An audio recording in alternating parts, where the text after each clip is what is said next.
I received a question about, is kensen and kissaki the same thing? Or I think it's more specifically is one is for kendo and the other is for kenjutsu.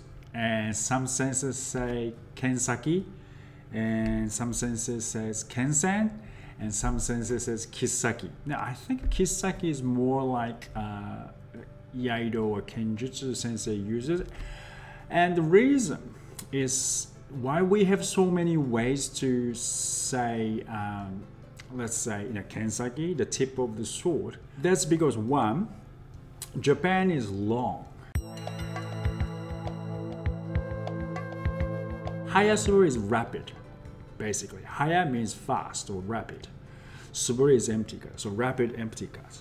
If I directly translate it, and choyaku shomen, shomen uchi is front head, front forehead, so uchi strike, front forehead strike, and choyaku jumping, tong, tong, tong, right? So both are actually explaining the same thing, but different ways of saying it.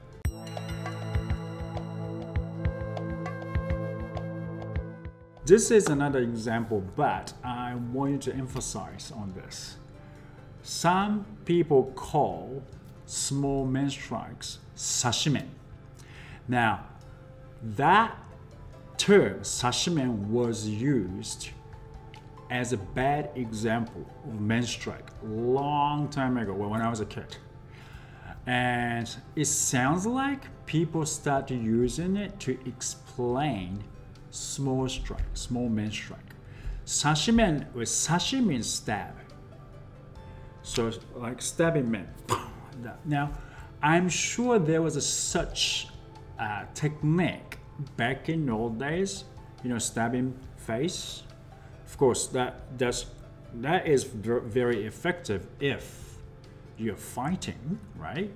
But when you strike men, technically speaking, sashimen is, it doesn't involve this type of motion much. So they minimized the up and down motion. So you go, strike men. So they're minimizing the risk of getting hit on kote.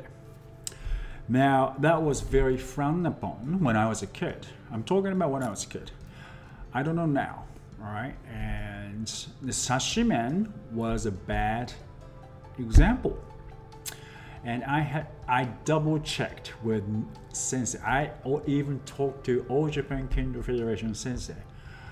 People start using sashimen as like small men strike. Is it tendency like that in Japan too? And then older sensei tend to say sashimen is bad. But younger generation, maybe they don't see sashimen, they don't use sashimen as a bad example. So okay, different generation, different terms as well. So I don't say sashimen. Okay, when I think about sashimen, sashimen is a very strike, no striking motion basically.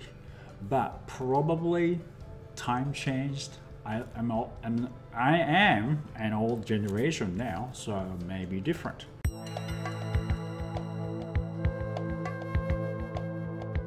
Another thing, feet positions. Now, it's funny that you mentioned competitive style of kendo. Now, feet positions, I always suggest to adult kendo practitioners, especially when they started kendo, when they're already in their adulthood. Let's say early 30s, early 40s. I tell them to have their feet close together rather than feet apart. Some people wonder why, and I understand, because feet apart feel more comfortable. And some people think that samurai have their feet apart from each other. So yes, it probably it is confusing, but we are talking about Kendo, right?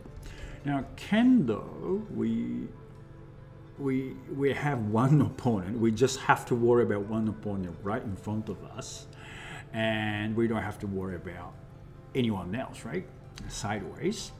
So that's one difference. And the key component, key concept, key consideration, whatever you want to name it, your opponent is right in front of you, and when your opponent moves or you sense that they are doing something, right, they are just about to move, the quickest way and fastest way or more smooth way to strike is one step and you reach your opponent. Okay, so you have to position yourself where you can strike your opponent with one step so you can reach your opponent. And that is same to your opponent too. They will position themselves to get you in one step.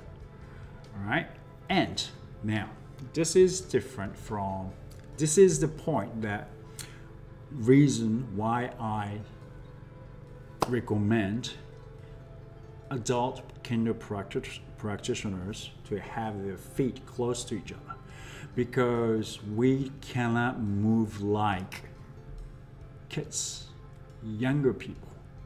Simply, if you have your feet apart, you have to jump forward very far.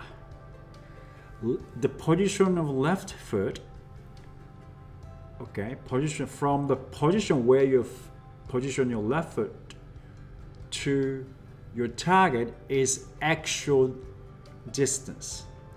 Okay, if your left foot and your target is far, you have to jump really, far.